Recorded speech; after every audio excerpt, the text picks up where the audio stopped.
Hello friends, welcome to c centre. We are going to discuss headline news. आज जो है कि 28 फरवरी मतलब फरवरी 2023 का ये लास्ट दिन है, क्योंकि इस साल 28 की फरवरी है। अब सभी को पता होना चाहिए। सबसे पहले डिस्कस एग्जाम कर देता हूँ मैं कि जो फरवरी होती है ये 29 का पड़ता है हर 4 साल के बाद। और उसके बाद हमेशा जो है कि 28 का होता है। वो इस वजह से होता है कि उनका जो सोलार प्लानिट का रोटेशन होता है उसके बेस पे होता है। तो इसके बाद जो आज का हम डिस्कस करने जा रहे हैं इंडियन एक्सप्रेस में, इनमें सबसे बड़े ऐसे में आर्टिकल्स ज़्यादा जो 3 टॉपिक पे ज़्यादा कंसंट्रेट हो रहे हैं। और उसके अलावा कुछ और भी छोटे छोटे आर्टिकल्स हैं, जैसे कि असेंबली इलेक्शन हो रहा है उसको लेकर के, जो दिल्ली के यूटी है वहाँ के जो डिप्टी चीफ मिनिस्टर हैं उनका अरेस्ट होना, ये सारी चीज़ें न्यूज़ में आ रही हैं। तो हम जो बड़े न्यूज हैं जो हमारे मेंस के एग्जाम्स के पॉइंट ऑफ व्यू से इंपॉर्टेंट है, हम उसको डिस्कस करेंगे। जो हम डिस्कस करने जा रहे हैं उनमें सबसे पहले एक पॉइंट है करंट अकाउंट डेफिसिट को लेकर के। फिर एक टॉपिक है जो कि G20 प्रेसिडेंसी शिप जो इंडिया के पास है 2023 का, उसको लेकर के डिस्कस हुए हैं।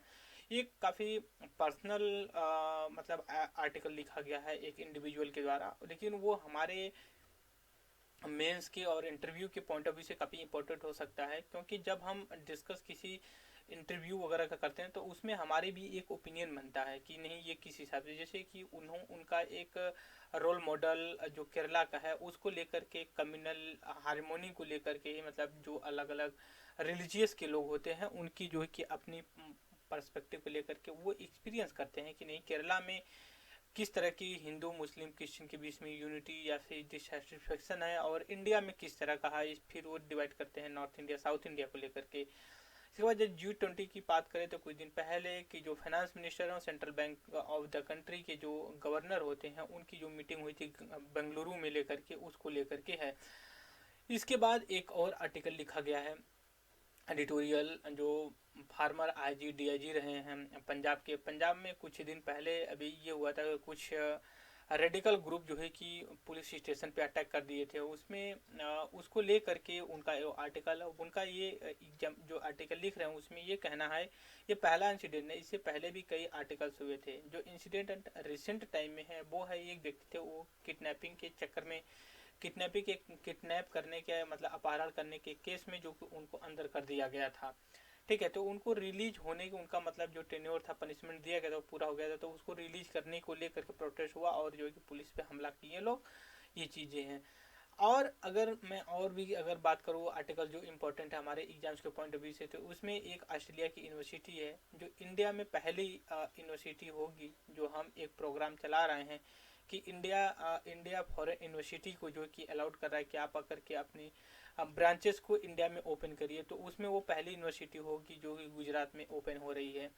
इसके बाद और जो असेंबली नॉर्थ ईस्ट इंडिया में जो कि असेंबली के इलेक्शन हो रहे हैं, जैसे त्रिपुरा मेघालय में, तो वहाँ पे किस तरह के परफॉर्मेंस कौन पॉलिटिकल पार्टी कर रही है, क्या उनका इशू है, क्या क्या नहीं है, तो हमारे एग्जाम्स के पॉइंट ऑफ व्यू से नहीं इम्पोर्टेंट। बस हमारे एग्जाम्स के पॉइंट ऑफ व्यू से इम्पोर्टेंट है ये है कि जो इलेक्शंस होते हैं वो कौन कंडक्ट करवाते हैं, क्या बेसिस ग्राउंड होता है, और कैसे इसको जो कि कंक्लूड किया जाता है। को अगर कोई डिस्प्यूट होता है तो इसको कैसे रिजॉल्व किया जाता है। फॉर एग्जांपल के लिए अगर जो लेजिस्लेचर होते हैं हमारे, उनके जो डिस्क्वालिफिकेशन होती है उसको लेकर के कैसे हम उनको करते हैं, उसमें किसका रोल होता है, प्रेसिडेंट का, गवर्नर का, इलेक्शन कमीशन ऑफ इंडिया का, जुडिशरी का, ये 4 इंस्टीट्यूशंस होते हैं। और फाइनल डिसीजन जो गवर्नर और प्रेसिडेंट का होता है, फिर इसके बाद प्रेसाइडिंग ऑफिसर का होता है। जो और भी अगर मैं बात करूँ छोटे छोटे और भी आर्टिकल्स हैं, बट उतने इंपॉर्टेंट आर्टिकल नहीं हैं जितने होने चाहिए। फिर भी जो हमारे एग्जाम्स के पॉइंट ऑफ व्यू से इंपॉर्टेंट है उसको हम चलते हैं डिस्कस करते हैं। सबसे पहले हम आते हैं यहाँ पे, देखते हैं कि जो फ्रंट पेज पे फर्स्ट पेज पे है क्या क्या है इसमें। देखिए सिसोदिया जो chief minister deputy chief minister रहे हैं दिल्ली के आम आदमी पार्टी के, उनको जो कि अरेस्ट किया गया एक्साइज पॉलिसी में। एक्साइज पॉलिसी क्या है, जैसे देखिए जो कोई चीज़ मैन्युफैक्चरिंग होती है ना, तो उसमें कोई होता है तो उसको एक्साइज के मान से मतलब, जैसे इसमें इनके वाइन, अब अगर आप पिछले काफ़ी सालों से अगर दिल्ली में रह रहे होंगे तो बीच में ये हुआ था कि जगह जगह जो कि शराब के ठेके खुल गए थे। उसमें ये हुआ था कि गवर्नमेंट की बजाय गवर्नमेंट, उसके अलावा प्राइवेट सेक्टर को भी एंट्री दी गई थी। तो उसी के चक्कर में एक और जैन करके हैं, उनका भी अरेस्ट वारंट हुआ था, इस चीज़ को लेकर के था। एक्साइज ड्यूटी का ये है।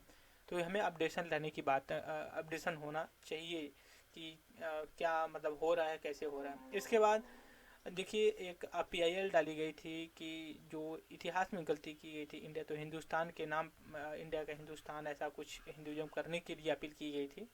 तो सुप्रीम कोर्ट ने उसको रिजेक्ट कर दिया, कहा कि नहीं ऐसा नहीं हम कर सकते। फिर इसके बाद दिल्ली हाई कोर्ट ने एक अपनी वर्डिक्ट दिया है अग्निपथ को, कि कहा कि वो कॉन्स्टिट्यूशनली वैलिड है। तो अग्निपथ क्या है? अग्निपथ देखिए एक स्कीम है जिसमें आर्मी में जब हम बात करते हैं तो हमें मतलब क्लासिफिकेशन नहीं करते हैं, बस आर्मी का मतलब ही समझते हैं, बस आर्मी। इसमें कई पोस्ट होती हैं, कई तरह के इनके रिक्रूटमेंट होते हैं, ठीक है। तो जैसे एक होती है रैली भर्ती होती है, सब लोग दौड़ लगाते हैं, रिजल्ट तो ग्रुप में होता है, लास्ट में उनका रिजल्ट वगैरह होता है। तो उनमें यह है कि जो शॉर्ट टर्म टेन्योर होते हैं, मतलब कि तो उसको 40 साल तक मैक्सिमम किया जा रहा था, 17 से लेकर 20 से 25 साल का सर्विस दिया जाता है। लेकिन अब ये अग्निपथ के थ्रू जो कि आर्मी की रिक्रूटमेंट हो रही है वो 4 साल के लिए हो रही है। उस पर वैलिडिटी को लेकर के supreme high court of the Delhi ने अपनी वर्डिक्ट दिया, कहा कि नहीं वो सही है। इसके बाद अगर हम नेक्स्ट आर्टिकल में आए तो देखिए ऑस्ट्रेलिया डेनकिन एक यूनिवर्सिटी जो कि इंडिया के कैंपस में पहली बार वो होगी, जो कि ओपन हो रही है, गुजरात के गिफ्ट सिटी के थ्रू किया जाएगा। हम फॉरेन यूनिवर्सिटी रेगुलेशन बिल 2022 भी लाए थे, रूल लाए थे, उसके अंतर्गत हमने ये कहा था कि जो वर्ल्ड की टॉप 500 यूनिवर्सिटीज होंगी उनको हम अलाउड करेंगे, सभी को नहीं, राइट। तो ये यूपीएससी में प्रीलियस में क्वेश्चन पूछ लिया जा सकता है, जो फॉरेन रेगुलेशन यूनिवर्सिटी रूल आया हुआ है वो सभी फॉरेन यूनिवर्सिटियों को अलाउड करता नहीं, वो टॉप 100 को करता है। लेकिन इसी के पैरेलल जो नेशनल एजुकेशन पॉलिसी है 2020, इसमें यह पॉलिसी की गई कि उनको अलाउड किया जाएगा कि जो 100 टॉप 100 रैंक में आती हैं वर्ल्ड लेवल पे, उनको अलाउड किया जाएगा। तो ये हमने डिस्कस किया। फिर इसके बाद देखिए कि जो एग्जिट पोल यहाँ पे आया है, जो कि त्रिपुरा और नागालैंड में कहा जा रहा है कि बीजेपी जो कि फिर से रिटर्न होगी। तो हमारे लिए जो इम्पोर्टेंट है हम उसको देख लेते हैं। देखिए जो पोल होता है, दो पोल होते हैं, एक ओपिनियन पोल होता है और एक एग्जिट पोल होता है। इसमें हम डिफरेंसेस देख रहे हैं। ओपिनियन पोल ये होता है ना बिफोर वोटिंग से पहले, जो कि इसका मतलब कि लोगों से ओपिनियन लिया जाता है कि मतलब आप क्या चाहते हैं, कि क्या आपका मुद्दा है, किस तरह की सिस्टम बनना चाहिए। ऐसा नहीं डायरेक्टली आप किसकी गवर्नमेंट बनेगी किसको वोट देंगे, राइट, ऐसा नहीं किया जा सकता। दूसरी चीज़, जब हम एग्जिट पोल की बात करते हैं तो एग्जिट पोल जब आफ्टर इलेक्शन के बाद हम जो कि कंडक्ट करते हैं, न्यूज एजेंसी करती हैं, उसमें पूछा जाता है कि आपका किस तरह के रुझान रहा है, आपको क्या लगता है किसकी गवर्नमेंट बनेगी। Is that clear? तो मतलब एग्जिट ओपिनियन पोल का मतलब बिफोर आफ्टर पोल होता है। इसको देखिए, जो हमारा इलेक्शन कमीशन ऑफ, थोड़ा बैकग्राउंड मतलब इलेक्शन कमीशन ऑफ इंडिया है, ये हमारी कॉन्स्टिट्यूशनल बॉडी है, मतलब संविधान में मेंशन की गई है बराबर। और ये 3 लोगों की ये ग्रुप होता है। इसमें 2 जो है कि इलेक्शन कमिश्नर होते हैं और एक जो है कि चीफ इलेक्शन कमिश्नर होते हैं। इधर इनका अपॉइंटमेंट जो कि प्रेसिडेंट करता है on recommendation of the committee एक होती है, जिसमें होम मिनिस्टर होते हैं, प्राइम मिनिस्टर हेड होते हैं और लीडर ऑफ अपोजिशन होते हैं, राइट। तो जो इलेक्शन कमीशन होता है ना, तो ये देखिए इलेक्शन किसका किसका कंडक्ट करवाता है। सबसे पहले देखिए प्रेसिडेंट का इलेक्शन होता है, उसको करवाता है प्रेसिडेंट का। फिर इसके बाद वाइस प्रेसिडेंट उनका करवाता है। फिर इसके बाद पार्लियामेंट की करवाती है। पार्लियामेंट में आपका लोकसभा और राज्यसभा दोनों आ जाती है। फिर स्टेट लेजिस्लेटिव असेंबली होता है, वो भी आ जाता है। इसमें स्टेट लेजिस्लेटिव असेंबली और काउंसिल, स्टेट लेजिस्लेटिव काउंसिल, ये दोनों होता है। इतने एग्जाम्स जो कि एग्जाम में बोल दिया, वोटिंग मतलब इलेक्शन कंडक्ट करवाया जाता है by election commission of India के द्वारा। आई होप कि आप समझ गए होंगे इसको। इसके बाद अगर मैं और बात करूँ, कोई डिस्प्यूट होता है इनके डिस्क्वालिफिकेशन को लेकर के, तो इलेक्शन कमीशन ऑफ इंडिया का काफ़ी इंपॉर्टेंट रोल होता है। बट लेकिन ये चीज़ें मैं बता दूं कि जैसे ही रिजल्ट डिक्लेयर हो जाता है, ठीक है, तो इलेक्शन कमीशन ऑफ इंडिया का रोल जो है कि यहीं पे एंड हो जाता है, ख़त्म हो जाता है। बट अगर ये तो ख़त्म हो गया, गवर्नमेंट बनेगी, किसकी बनेगी, वो प्रेसिडेंट और गवर्नर के पास होती है। लेकिन जो प्रेसिडेंट होते हैं, गवर्नर होते हैं, इनके कुछ ओपिनियन ले सकती है, किसके, इलेक्शन कमीशन ऑफ इंडिया के। और इलेक्शन कमीशन ऑफ इंडिया जो है कि देता है उस पर, वो 2 तरह की, एक ऑब्लिगेटरी होता है ऑब्लिगेटरी होता है, एक मैंडेटरी होता है, मतलब देना ही। ऑब्लिगेटरी का ये मतलब होता है कि दे भी सकता है और नहीं भी दे सकता है, इनके डिस्क्वालिफाई। लेकिन जो हमारे लेजिस्लेचर होते हैं ना दोस्तों, एक सेकंड थोड़ा सा हम स्पेस बना देते हैं यहाँ पे। जो हमारे लेजिस्लेचर होते हैं, लेजिस्लेचर मतलब जो एमपीज होते हैं या फिर एमएलए जो होते हैं, एमएलसी होते हैं, इनका जो कि डिस्क्वालिफिकेशन होता है ना, वो तीन तरह से डिफाइन किया जाता है। एक तो एंटी डिफेक्शन लॉ के थ्रू किया जाता है, दूसरा जो कॉन्स्टिट्यूशन में मेंशन है, और तीसरा जो है कि रिप्रेजेंटेटिव ऑफ पीपल एक्ट के 1951 के अंतर्गत किया। और कॉन्स्टिट्यूशनल और रिप्रेजेंटेटिव ऑफ पीपल एक्ट के थ्रू जो है कि प्रेसिडेंट या गवर्नर डिफाइन करते हैं। जब एंटी डिफेक्शन की बात आती है तो जो हमारे प्रिसाइडिंग ऑफिसर्स होते हैं, लोकसभा के, राज्यसभा के, असेंबली और काउंसिल के जो स्पीकर, डिप्टी स्पीकर, चेयरपर्सन, वो जो है कि इसको करते हैं। तो ये हमने बेसिक चीज़ें उसमें डिस्कस, कौन कैसे इलेक्शन कंडक्ट करवाया जाता है। नेक्स्ट आर्टिकल पे देखते हैं कि क्या है इंपॉर्टेंट हमारे एग्जाम्स के पॉइंट ऑफ व्यू से। यहाँ पे देखिए ये कि इंपॉर्टेंट है रोड कार्ड। अभी क्या है कि देखिए इस समय 2014 के बाद से जो है कि अब कांग्रेस, इंडियन नेशनल कांग्रेस काफ़ी बैक फुट पे चली गई है, मतलब काफ़ी उसके लिए मुश्किल हो पा रहा है कि अब रिकवर कर पाए, फिर कम बैक करे। बीजेपी काफ़ी मतलब अपने वर्चस्व पे है और ये मतलब कुछ भी करने को तैयार है, मतलब जीतने के लिए।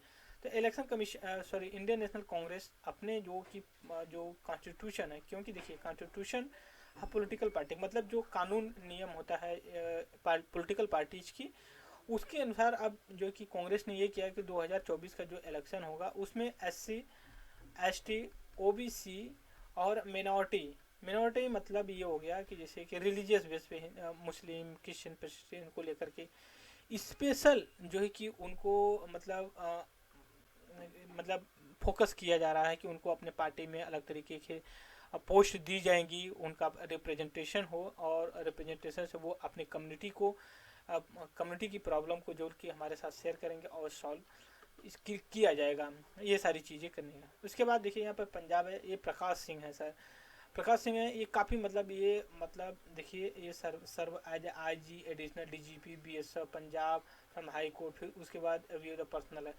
तो ये 3-4 पार्ट में डिवाइड करके करते हैं कि ये कोई नई नहीं है, ये पुरानी चली आ रही है, तो हमारे एग्जाम्स को इतना पॉइंट ऑफ व्यू से इंपॉर्टेंट नहीं है फ्रेंड्स। नेक्स्ट में आते हैं काफ़ी इंपॉर्टेंट हमारे ये जो जीएस पेपर जो हमारा थर्ड होता है मेंस में वो, और जो प्रीलियम्स पीटी में भी कम करेगा। ये किससे रिलेटेड है हम बता देते हैं, टॉपिक लेते हैं। जो टॉपिक ये कवर करेगा आपका, ये बैलेंस ऑफ पेमेंट, या फिर बोल सकते हो इंटरनेशनल ट्रेड, या फिर ओपन इकोनॉमिक। ये कहने की ये कोशिश कर रहे हैं कि जो बैलेंस ऑफ पेमेंट में, अभी बता देता हूँ, थोड़ा सा बैकग्राउंड ले लेता हूँ। ये बैलेंस ऑफ पेमेंट दो तरह के अकाउंट होते हैं। ये करेंट अकाउंट हो, जैसे आप बैंक में जाते हो तो दो तरह के अकाउंट होते हैं ना, सेविंग्स और करंट अकाउंट होता है। तो ऐसे ही बैलेंस ऑफ पेमेंट में भी दो तरह के, करंट अकाउंट होता है और दूसरा कैपिटल अकाउंट होता है। Is that clear? और जो करंट अकाउंट होता है ये दो तरह के होते हैं, दो तरह के मतलब एक विजिबल होता है और सेकंड जो होता है इनविजिबल होता है। Is that clear? विजिबल में हम जो करते हैं मर्चेंटाइल मतलब जो ट्रेड करते हैं, ट्रेड कौन सा, जो गुड्स की बात करते हैं। जैसे मान लीजिए कि आप घर पे कुछ बना रहे हो, गुड्स बना रहे हो, वो वेपन, उसको। लेकिन जब हम इनविजिबल की बात करते हैं तो सर्विस की बात करते हैं। सर्विस जैसे मान लिया कोई टीचिंग फॉरेन कंट्री में जाके कर रहा है, या फिर कोई वाइट कॉलर जॉब कर रहा है कोई आईटी कंपनी में, उसको लेकर के करते हैं। जो कैपिटल अकाउंट होता है इसको जो है कि हम जो सीधे एफडीआई आती, पैसा जो आता है एफडीआई, एफपीआई होता है, रेमिटेंस जो आती है, जो हम लोन ले वगैरह लेते हैं, वो कैपिटल मतलब कैपिटल पैसा जो नगद आता है। तो जो इनविजिबल अकाउंट होता है, इनविजिबल मतलब जो गुड्स का हम ट्रेड करते हैं, इसको हम बैलेंस ऑफ ट्रेड के नाम से भी जानते हैं। मतलब जितना हम इंपोर्ट करते हैं और उसके बाद प्लस एक्सपोर्ट जो करते हैं, उसके बीच का बैलेंस होता है, उसको जो ही करते हैं। तो इनका ये कहना है कि जो हम करंट अकाउंट है ये वाला, थोड़ा सा मैं इसको चेंज कर लेता हूँ कलर, ओके। ये वाला जो इनविजिबल अकाउंट है, इसमें जो हम ट्रेड करते हैं इनविजिबल, जो करंट अकाउंट है, करंट अकाउंट विजिबल और इनविजिबल, ये काफ़ी डेफिसिट में चल रहा है और ये चलता भी है, वैसे कोई नहीं कि इसी गवर्नमेंट में चल रही है, पिछले हमेशा रहता भी है। तो इनका जो रीजन है वो कुल मिला के ये कहने की कोशिश किया जा रहा है कि देखिए ग्लोबल सैनिटरी, ग्लोबल, यहाँ पे देखिए क्या कर रहा है वो, जो पहली बात तो ग्लोबल ग्लोबल अनसर्टेनिटी है, ठीक है, और इन्फ्लेशन काफ़ी हाई है। उसके बाद central bank of the country की जो है वो अपने इंटरेस्ट रेट को हमेशा जैसे हाई करती जा रही है। फॉर एग्जांपल के लिए जो कि हमारा फेड, यूएस का जो फेड बैंक है वो इंटरेस्ट हमेशा इंक्रीज करते जा रहा है। तो है क्या कि जैसे मान लीजिए कि इंडिया में अगर आप इन्वेस्ट करते हैं तो आपको 10 रुपये मिलेगा, 100 रुपये का 10%, ठीक है। लेकिन आप अगर यूएसए में 100 रुपये इन्वेस्ट करते हैं तो आपको 20 रुपये मिलेगा। तो सपोज करिए जो इन्वेस्टमेंट करने वाले हैं इन्वेस्टमेंट बैंकर, वो कहाँ इन्वेस्ट करेंगे, अमेरिका में तो नहीं करेंगे, इसकी वजह से करंट अकाउंट डेफिसिट। दूसरी चीज़ है कि जो यूक्रेन प्लस रसिया के बीच में जो वार चल रहा है, वार है, उसकी वजह से जो है कि सप्लाई चेन जो कि डिसरप्ट हो गई है पूरी तरह से। तो उससे क्या है कि जो ऑयल है, जो क्रूड ऑयल प्लस इसके बाद जो फूड है, फूड मतलब जो वीट सप्लाई वगैरह होते हैं, ये काफ़ी जो है कि मतलब डिस्टर्ब हो गया, सप्लाई चेन में दिक्कत आ रही है और इस वजह से इनकी प्राइस बढ़ गई। और ये भी एक रीज़न है जो कि अब इनकी प्राइस बढ़ रही, तो इससे क्या है कि जो डोमेस्टिक करेंसी होती है, जो डोमेस्टिक फॉरेन एक्सचेंज रिजर्व होता है, रेमिटेंस वगैरह, वो आउटसाइड फिर चला जाता है कंट्री से।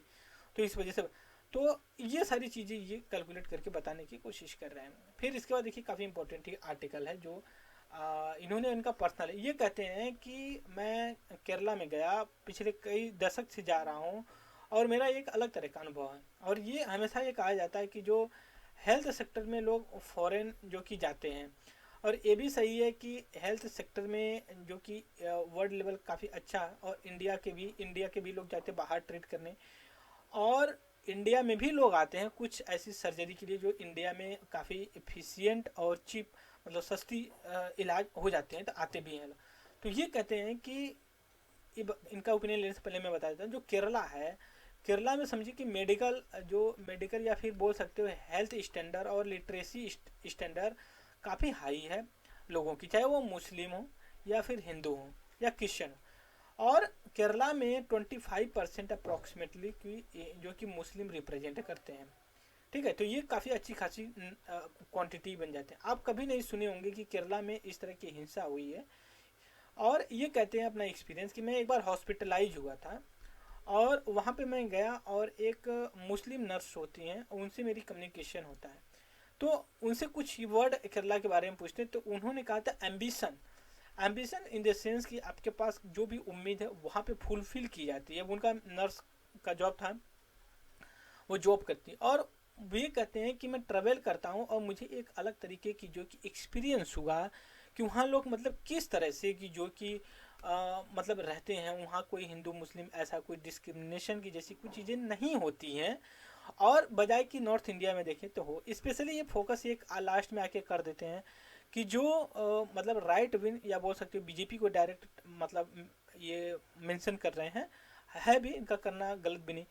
ये कहते हैं कि हिंदू मुस्लिम पोलराइजेशन जो होता है वो बीजेपी का एक एजेंडा, और ये बीजेपी के ही कैंडिडेट से ये इनका बात होती है। तो वो कहते हैं कि हाँ ये भी सही है कि पोलराइजेशन की हमारी पार्टी को बेनिफिट होता है, ठीक है। बट वो भी डरते हैं इस चीज़ को लेकर के केरला में, क्योंकि 1929 में एक मालाबार एक सेकेंड मालाबार रिविलियन या फिर वार हुआ था 1921 में।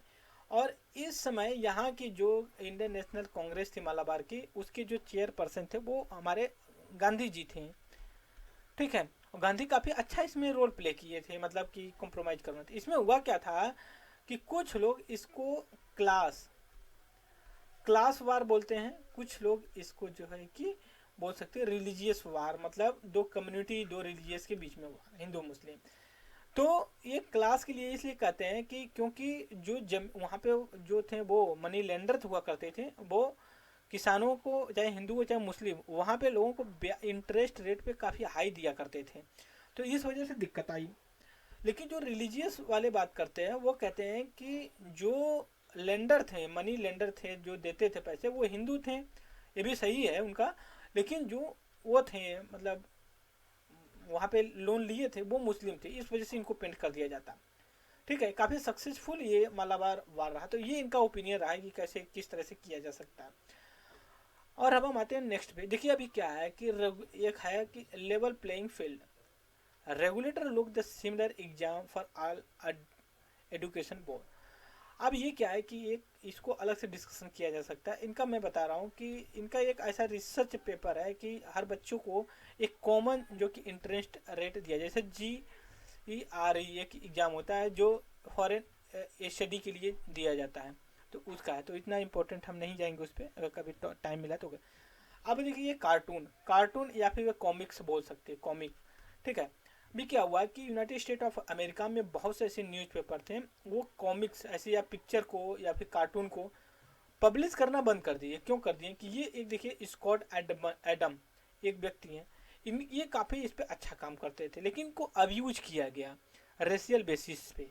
ठीक है, अब इसमें कोड मैं अभी आपको दिखा रहा हूँ कि लिखा होगा कहीं पे, एक सेकेंड, अभी वेट वेट वेट, हाँ यहाँ पे एक वर्ड है, एक स्लोगन वहाँ पे हुआ था कि okay, it is okay to be white. यहाँ पे देखिए ये लिखा हुआ है, it is okay to be white, मतलब ये है कि हम सही हैं, हमें सफ़ेद रहना, मतलब गोरा, वाइट। और ये एक तरह का अब्यूज है या फिर बोल सकते हैं हेट स्पीच है। इनको ये किया गया, इनका यूट्यूब चैनल भी है, तो इस वजह से ये कर दिया। तो ये बस हमारे लिए इतना इंपॉर्टेंट है। नेक्स्ट आर्टिकल पे चलते हैं। देखिए ओनियन क्या, ओनियन को लेकर एग्रीकल्चर, ये हमारे जो कि एग्रीकल्चर के टॉपिक को कवर करेगा। जीएस पेपर 3rd मेंस का करेगा, एंड जीएस जो पेपर प्रीलियम्स में होता है पीटी में, उसको कवर कर। इसमें क्या है इशू, ओनियन की प्राइस समझ लीजिए 5 रुपये 10 रुपये किलो बिक रही है, और इस समय ओनियन जो फार्मर्स हैं उनको एकदम लॉस का सामना करना पड़ रहा है।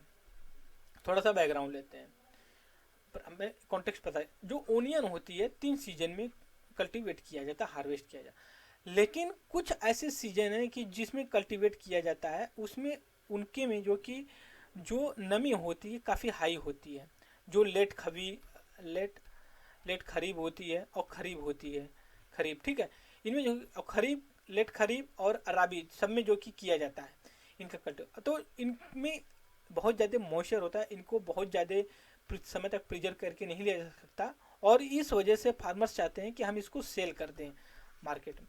लेकिन एक चीज़ ये हुई कि ओनियन की प्राइस क्रैश हो गई। क्रैश क्यों हो गई? एक बल्क प्रोडक्शन और एरिया जो है कि ओनियन का इंक्रीज हुआ कल्टीवेशन की सबसे ज़्यादा। अगर मैं बात करूँ, एक सेकंड थोड़ा सा मैं इसको इरेज कर लेता हूँ फ्रेंड्स, फिर उसके बाद मैं आपको थोड़ा सा डाटा भी बता दूंगा। Wait wait wait, okay.